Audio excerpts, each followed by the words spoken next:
Hello learners, welcome back to our channel Urvashi Sharma's classes. Today we discuss PYQ questions which helps you to get maximum marks in board examination. The question is that find the change in income when marginal propensity to save change means ये एक question दिया गया है जिसमें ये एक hypothetical economy है और वहाँ हमें इन्वेस्टमेंट करने के लिए 1000 करोड़ रुपीस दिए हुए हैं और जो हमारा एमपीसी है वो क्या हो गया है 0.25 से 0.10 हो गया है, मतलब फॉल हो गया है।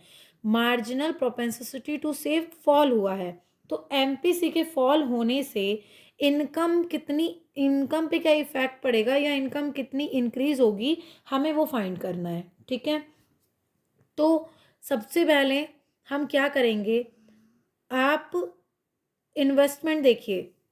इसमें कह रहा है कि investment expenditure of government 1000 crore if the value of marginal propensity to save fall. अगर एमपीएस फॉल हुआ है तो हमारा इन्वेस्टमेंट कितना हुआ है 1000 करोड़। तो हमने क्या किया, डेल्टा आई 1000 करोड़, यानी कि कितना इन्वेस्टमेंट दिखा रहा है हमारा 1000 करोड़। अब हम क्या करेंगे, एक तरफ हमने एमपीसी लिखा और एमपीसी की कितनी वैल्यू दी हो रही है हमें 0.25 थी पहले और बाद में हो गई 0.10। ठीक है, दोनों को हमने यहाँ पर लिखा लिया। इन्वेस्टमेंट मल्टीप्लायर के को किससे रिप्रेजेंट करते हैं, इन्वेस्टमेंट मल्टीप्लायर। इसका क्या फॉर्मूला होता है, 1/MPC या 1/1 माइनस MPC। ठीक है, तो 1/MPS, तो हमने क्या किया 1/MPS यानी कि 0.25 पॉइंट हटाएंगे, 2 0 ऊपर लगा दी, 25 4 100। ठीक है, ये आपका के आ गया यहाँ पे। सेम एज 1/MPC, यहाँ MPC की वैल्यू क्या है 0.10।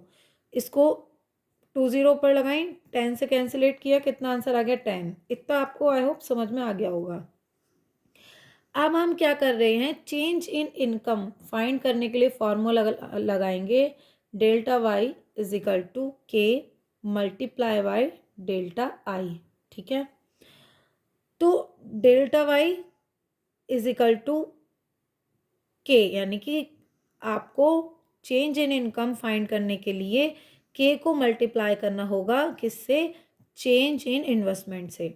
ठीक है, तो जब हमने एमपीएस फॉल हुआ तो तब हमारे इन्वेस्टमेंट की वैल्यू कितनी दी हुई है 1000 करोड़।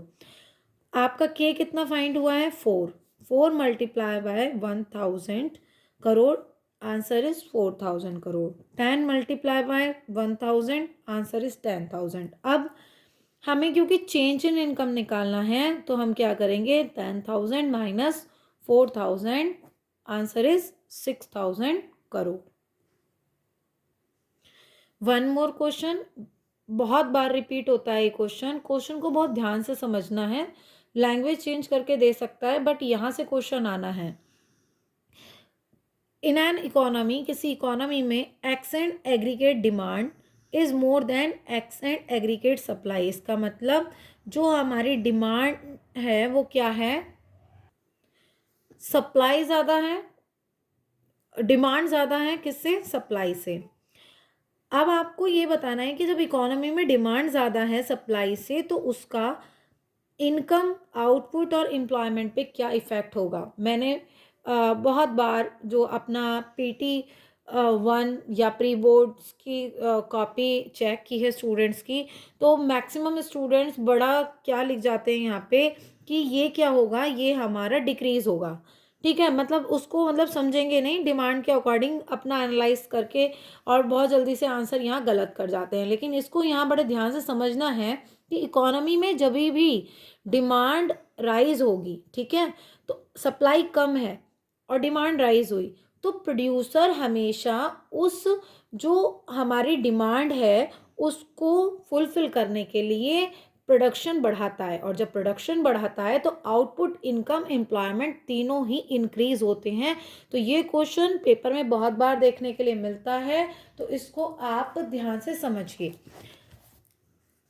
पहली चीज़ उन्होंने बोली कि एग्रीगेट डिमांड एग्रीगेट सप्लाई से ज़्यादा है, तो जनरली क्या होगा, अनइंटेंडेड फॉल इन इन्वेंट्रीज, यानी कि अनइंटेंडेड मतलब अनडिजायर्ड जो फॉल होगा इन्वेंट्रीज में होगा। To rescue the desire level of inventories, producer में expand production, as a result there में बी इंक्रीज, मतलब जो हमारा जो हमारी अनडिजायर्ड इन्वेंट्रीज थी वो फॉल हो गई, और हम अपनी डिज़ायर लेवल, इन्वेंट्रीज के डिज़ायर लेवल को गेन करने के लिए क्या किया जाएगा, प्रोडक्शन बढ़ाएगा। कौन बढ़ाएगा, प्रोड्यूसर प्रोडक्शन एक्सपेंड करेगा, और जब भी प्रोड्यूसर प्रोडक्शन एक्सपेंड करेगा तो क्या होगा, आउटपुट, एम्प्लॉयमेंट और इनकम क्या होंगे, इकोनॉमी में इंक्रीज होंगे। आई होप ये आपको समझ में आ गया होगा।